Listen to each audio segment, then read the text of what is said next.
بسم الله الرحمن الرحيم. أبناء وبنات طلاب الصف الثالث الإعدادي محافظة القاهرة، النهاردة هنحل مع بعض امتحان محافظة القاهرة لمادة الدراسات الاجتماعية. أول حاجة عندي سؤال الخريطة.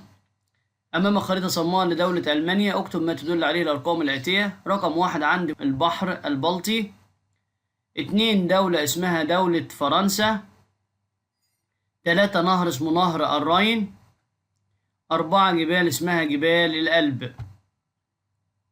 ده بالنسبة لسؤال الخريطة.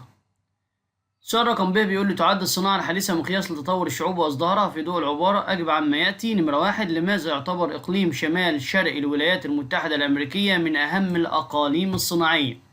هنقول طبعا بسبب توافر مقومات الصناعة به ووجود الصناعات الهندسية والصناعات الخفيفة والاستهلاكية. طبعا هو بيضم منطقة البحيرات العظمى. رقم 2، ما هي الأسباب التي جعلت العالم يتوسع في استخدام الغاز الطبيعي؟ طبعا لأنه سهل النقل، رخيص الثمن، أقل تلوثا للبيئة، يستخدم في الصناعة، يستخدم في الاستخدامات المنزلية، يستخدم في توليد الطاقة الكهربائية، يستخدم كوقود للسيارات. يبقى نكتب أهميته واستخداماته. السؤال اللي بعده، اختر الإجابة الصحيحة مما بين الأقواس. تأتي قارة أمريكا الشمالية في المرتبة الأولى إنتاجا لمحصول البنجر ولا القمح ولا الأرز ولا الذرة؟ طبعا الذرة. رقم 2، تعد من دول الرعي التجاري في العالم الأرجنتين ولا السعودية ولا مصر ولا اليمن؟ طبعا الأرجنتين. 3، يأتي نصف الإنتاج السمكي في العالم من الأنهار ولا البحيرات ولا البحار والمحيطات ولا المزارع السمكية؟ طبعا البحار والمحيطات. رقم 4، تعتبر الصين أولى دول العالم إنتاجا لمعدن الحديد ولا النحاس ولا الفوسفات ولا اليورانيوم؟ طبعا الحديد. نشوف السؤال اللي بعده. السؤال الثاني بيقول لي اكتب ما تشير إليه كل عبارة من العبارات الآتية. نوع من الزراعة يعمل بها عدد قليل من السكان في مناطق صغيرة ومعزولة. يبقى دي الزراعة البسيطة. كان المصدر الرئيسي للطاقة حتى أوائل القرن العشرين. يبقى ده الفحم. تعتبر أولى دول أفريقيا إنتاجا للمطاط. يبقى نيجيريا. دولة لها علاقات ثقافية وعلمية ومركز ثقافي وجامعة ومعهد للآثار في مصر، اللي هي طبعا دولة ألمانيا. ده بالنسبة للسؤال التاني. نروح للسؤال رقم ب بما تفسر تركز صناعة الألمنيوم في الدول المتقدمة. هنقول طبعا بسبب توافر مقومات صناعة الألمنيوم بها، مثل الطاقة الكهربائية والخبرة الفنية والعلمية المتطورة والأسواق المحلية والخارجية اللي بتستوعب الإنتاج. يعني هنكتب إن هي بتتوفر فيها مقومات صناعة الألمنيوم، ونكتب فيها إيه هي مقومات صناعة الألمنيوم. وطبعا في بعض الدول بتستورد خام البوكسايت من الخارج. رقم 2، تركز زراعة الشاي في جنوب شرق آسيا. هنقول طبعا بسبب توافر الظروف الملائمة لزراعته من تربة خصبة خفيفة وهواء رطب ومناخ حار ومطر غزير. شوف السؤال اللي بعده. بيقول لي انقل الجدول التالي في كراسة الإجابة واكمل المطلوب فيها. مديني الدولة والمدينة وسبب شهرتها. أول حاجة عندي المدينة لاجوس. طب المدينة دي تقع في دولة مين؟ أكيد في دولة نيجيريا. يبقى أول حاجة عندي الدولة هتكون نيجيريا، المدينة هتكون لاجوس. طب سبب الشهرة، طبعا لاجوس كانت العاصمة القديمة وهي أكبر المدن النيجيرية وأكثرها تكدسا بالسكان وهي العاصمة الاقتصادية. طب واحد كتب العاصمة القديمة ماشي، واحد كتب أكبر المدن النيجيرية وأكثرها تكدسا بالسكان ماشي، حد كتب العاصمة الاقتصادية تمام. طيب نيجي لرقم 2. بيقول لي سبب شهرتها هي عاصمة إقليم بافاريا ومقر المصانع. دي مين دي؟ طبعا دي مدينة ميونخ. ودي تقع في دولة مين؟ تقع في دولة ألمانيا. يبقى أول حاجة الدولة نقول دولة مين؟ ألمانيا. اسم المدينة إيه؟ اسمها ميونخ. نشوف السؤال اللي بعده. ثانيا التاريخ. السؤال الثالث، أكمل العبارات التالية بما يناسبها.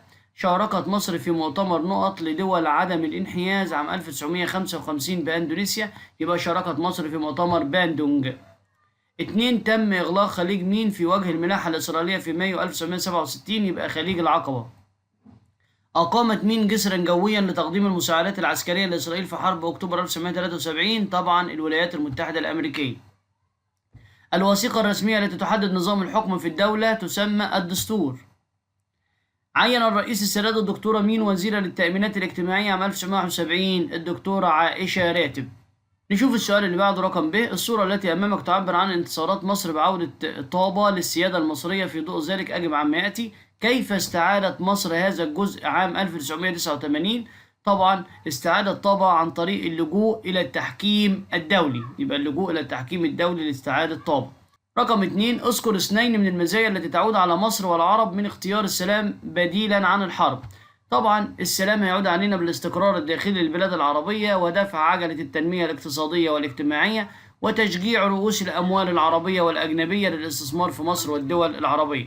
ده كمان هيؤدي إلى تنشيط حركة السياحة وإقامة المشروعات الوطنية وتحقيق التنمية. نشوف السؤال اللي بعده. أيد بالأدلة التاريخية صحة العبارات الآتية: استطاعت ثورة 23 يوليو 1952 القضاء على الاستعمار.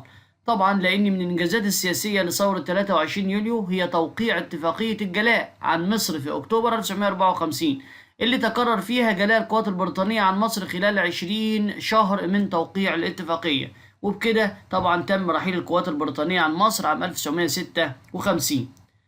رقم 2 بيقول لي: سبق حرب أكتوبر 1973 استعدادات على المستوى الجبهة العربية. هنا عايز الاستعدادات على الجبهة العربية أو الجبهة الدولية ولا الجبهة الخارجية. طبعا استعداداتنا مع الدول العربية كانت عن طريق تصفية الخلافات العربية وتوحيد الصف العربي والاستفادة من كل الموارد والإمكانيات العربية المتاحة. والسؤال الرابع: اكتب كلمة صواب أمام العبارة الصحيحة وكلمة خطأ أمام العبارة الغير صحيحة مع تصويب الخطأ.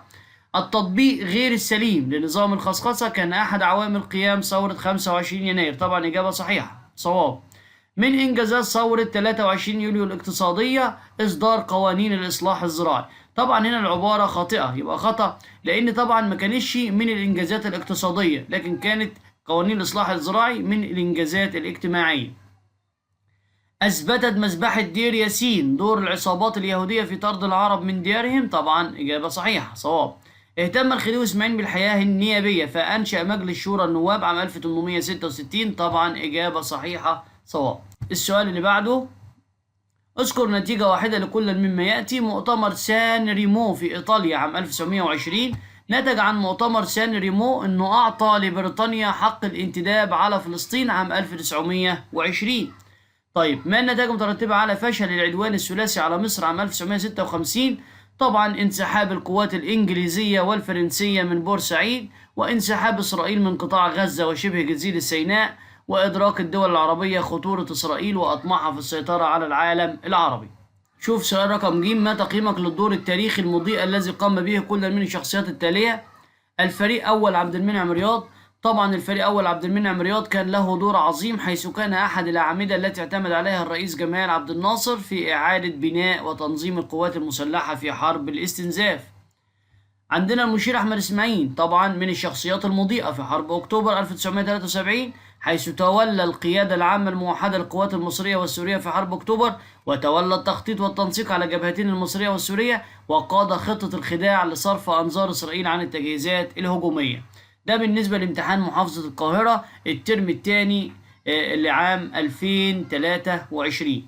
تمنياتي بالنجاح والتوفيق الدائم لكل طلاب الصف الثالث الإعدادي. كان معكم مستر سيد عثمان، والسلام عليكم ورحمة الله وبركاته.